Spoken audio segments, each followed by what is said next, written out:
Assalamu alaikum masu sauraro, barkanmu da kasancewa a wannan lokaci, barkanmu da kasancewa a cikin wannan sabon shirin namu mai suna Kukan Zuci, wanda yake zuwa muku kai tsaye daga sashen Hausa na DM News. Shirin Kukan Zuci shi ne da yakan karanto wasiƙunku ko sakonninku da kuka turo kai tsaye bisa ga wasu matsala da suka shafi rayuwarku domin neman shawarwari daga gare mu ko kuma daga masu sauraro. Masu sauraro za ku iya tuntuɓar mu kai tsaye a shafinmu na yanar gizo-gizo ko kuma shafinmu na sada zumunta na Facebook, Instagram, Twitter ko kuma YouTube dinmu akan DM News Nigeria. Sunana Ibrahim Lawal Zaria tare da abokiyar aikina Zainab Sulaiman Ridawa. To a cikin shirin namu mun samu bakuncin Malam Husaini Aminu Muhammad da kuma Malama Maryam Bashir. So a gurguje ba tare da bata lokaci ba za mu karanto wasiƙa ta farko da ta shigo cikin shirin namu. Malama Zainab, wani saƙo muka samu ne? Saƙonmu ne yau yana cewa Assalamu alaikum wa rahmatullah, ina yi wa ma'aikatan DM fatan alkhairi. Sunana Maryam Sani daga jihar Katsina. Yau shekara 5 da yin aure na, amma ban taɓa haihuwa ba don mijina baya ƙaunar haihuwa da farko. Tun bayan auren mu ba jimawa yake kai na asibiti, wani abokin sa yana min allurar hana ɗaukar ciki. Ko na nuna damuwa ta kai sai ya ce min ai ba wata matsala. Tun ina yarda har dai shaku ya fara kama ni, sai na sanar da wata ƙawata likita.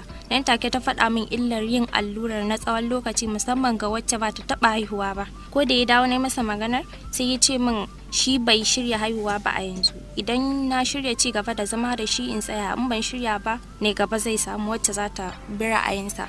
To ina mugun son sa, don haka sai na haƙura na jurewa duk wasu ƙorafe-ƙorafe da ake mana, musamman daga dangina da nasa dangin. Amma yau rana tsaka ya ce haihuwa yake so, an masa gorin haihuwa. Ni kuma mun je asibiti an ce ƙwayoyin haihuwa ta sun yi rauni da ba zan iya ɗaukar ciki ba. Shi ne ya ce da ya haƙuri zai ƙara aure. Mun samu saɓani da na je gidanmu da batun, sai suka kore ni, wai ni na jawa kaina. Tun da bani da hankali, ransu ya ɓaci sosai, sun ƙi sauraro na. Ya zan yi, ku bani shawara. Hodijan, to masu sauraro kun ji sakon da muka samu mai cike da sarayar da jiki. To wani al'amari dai shi ne ake cewa wai inda ranka ka sha kallo. Kafin mu karanto sakonnin da suka shigo cikin asusun mu bisa ga wannan sako da muka samu, za mu so jin na ɗaya daga cikin bakin mu, wato kamar Malam Husaini, ka mana sharhi ko kuma ka bada shawara dangane da wannan al'amari da ya faru. To assalamu alaikum wa rahmatullahi ta'ala wa barakatuh. Malam Ibrahim da kuma Zainab, ina muku fatan alheri, ina muku barka da warhaka. Madalla. To gaskiya ni ina ganin wannan zalunci ne yi, saboda bai kamata a ce ya ɗauki wannan ɗabi'a ta cewa shi baya son haihuwa da wuri ba. Yanzu ga shi nan wannan ɗabi'a ta kai ga ya zo ya sa ta rasa wata rayuwa ta nan gaba, ko ba haka ba? Gaskiya ne. Kuma sannan ni ina ganin abin da ya kamata shine gaskiya, dan dai ta ce tana son shi dai, amma kamata ya ta kai shi ƙara kotu, saboda gaskiya ya cuce ta, ya cuce rayuwarta. Bai kamata a ce shi in zai iya aure nan gaba ya sami ƴaƴa, ita ai babu yadda za ta kenan, ko ba haka ba? Hakika kamata yi ta kai shi ƙara kotu in dai tana ganin za ta iya din. Ni wannan shine shawarar da zan iya bata kenan, saboda gaskiya ya cuci rayuwarta. Shi yana da rayuwa nan gaba, gaskiya ita ba ta da shi, ko ba ta da yadda za ta samu ɗa nan gaba. Gaskiya ne. So ina ganin kawai abin da ya kamata kenan, in dai za ta iya ta kai shi ƙara kotu kawai. To Malam Husaini, muna godiya sosai, kwari Allah ya saka da alkhairi. Sai malama ta gaba, Malama Maryam Bashir, za mu so jin shawara daga bakin ki dangane da wannan sako da muka samu. Assalamu alaikum wa rahmatullah. Wa alaikum salam. Malam Ibrahim, Malama Zainab, ina muku fata alkhairi. Madalla, muna amsa. To ni dai gaskiya maganan da ya faɗa gaskiya dai yayi gaskiya sosai. To amma in ta ga ba za ta iya kai shi ƙara kotu ba, kawai ta haƙura ta ci gaba da zama da shi. Tunda ka gani ba namijin da zai ƙara zama da ita, ko? Gaskiya. To ni dai gaskiya shine dai shawara. To masu sauraro, kada ku manta kuna tare da sashen Hausa na DM News. Za ku iya turo sakonninku kai tsaye ta asusun mu na kai tsaye ko kuma shafin mu na sada zumunta na WhatsApp akan lambar waya kamar haka 0703856168. Yanzu za mu karanto sakonnin da suka riske mu dangane da wannan al'amari. Sako na farko ya zo daga Kamal Muhammad Lawal Mina, inda yake cewa maganar gaskiya tun farko kin ganganci, da ya kamata kafin ki yarda a miki allurar family planning ki bincike akai. Ko da yake abin da na lura anan shine tun farko akwai irin san da ke mai matukar tsananin gaske. Sannan duk namijin da zai nuna baya kaunar haihuwa, to a gaskiya ba mijin aure bane, ba san ke yi ba. Sannan ko maganar cewa ya dawo yana so ku haihu, wannan to alama ce ta rashin tausayawa a gare ki. Ba wai yana son ki bane, ko kuma yana son haihuwar ne kawai dan wani dalili, sai dan wannan gori da aka mai. Yace a wani tunani na kuma zai ƙara aure ne, wato saboda ya samu wacce tafi ki wadda yake ganin da ita yafi dacewa ta tara zuri'a. So wannan sako ne na Malam Kamal, da ƙarshe yake ƙara da cewar yana kira ga su sauran mata 'yan uwa, musamman sabbin aure waɗanda ba su taɓa haihuwa ba, kar ku je kuna ganiyar amurcin ku namiji muku daɗin baki wurin yin family planning ko kuma wani abu makamancin haka. To malam Kamal muna godiya kwarai. Sai kuma sako da ya zo daga Abdul Abubakar Usman yake cewa inna lillahi wa inna ilaihi raji'un. Wannan babban al'amari ne kuma abun a duba ne sosai, amma ni shawara na anan ki je kotu ki samu alkali ki masa bayanin wannan al'amari, daga baya yadda za a tirsasa shi ci gaba da zama da ke ba tare da cutarwa ba. To malam Usaini ka ji wani mai kamanci sai da sakonka. Gaskiya ne. To malama Zainab ta daga gare ki wanne sakonni muka samu ne? Wanda yana cewa haƙuri zaki in dai baki da haƙinsa, kina zaune Allah zai saka miki, ko yayi auren zai tashi a banza. Allah ya raba mu da soyayyen da za ta rufe mana ido mu kasa ganin gaskiya. Sai ta haƙuri ta ci gaba da zama da shi, domin duk wanda za ta aura shi ma yana son haihuwar daga maman Hidaya. To malama baba Hidaya buda godiya. Sai sako da ya shigo kuma daga Khadija Isa Muhammad take cewa Allah ya kyauta. Ita iya abin da ta faɗi kenan. Sai kuma Maryam Bilyaminu ita kuma take cewa su soyayya manya. To sai kuma sako da gaba da zamu ji daga gare ki, wanda sako ne kuma ya shigo bayan wannan. To ya za ta yi kuwa wannan, sai dai ta yi haƙuri ta ci gaba da zama da shi, don koko ta fita daga gidan za ta yi bi babu ba haihuwar kuma ba auren. Daga Munirat. To fa.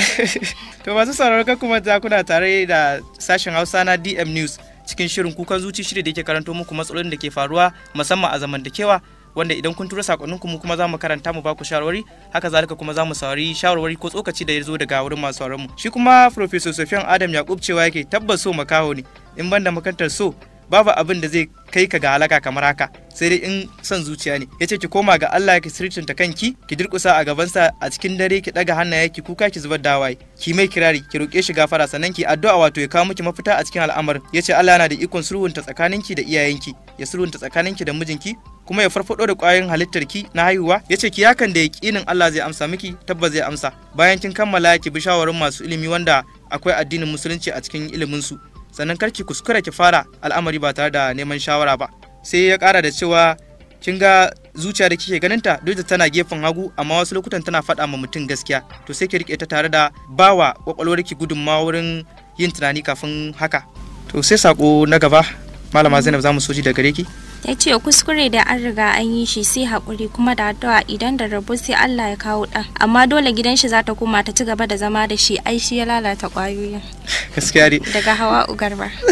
To malama Ubra godiya. Sai sako da ya zo daga Buhari Hamza yake cewa mu sai dai mu ce Allah ya sa kan ya zama darasi a kanki. Sai kuma sako da ya shigo daga Ummu Salma take cewa tabbas kin yi kuskure, shi kuma ya zalunce ki, Allah kaɗai zai saka muku ya kama shi da mummunan kamu. Iyayenki kuma su yi haƙuri su tallafa miki ki samu maganin da zai dawo miki da lafiyarki, domin dai su suka haife ki, kuma hannun kawai baya iya riɓewa ka cire kayar, sai ce Allah ya kyauta. To amin. Ni dai kawai ina ga ta kai kukanta wurin Allah, shine mai yaya dukkanin wata damuwa. Sadiya Ahmad.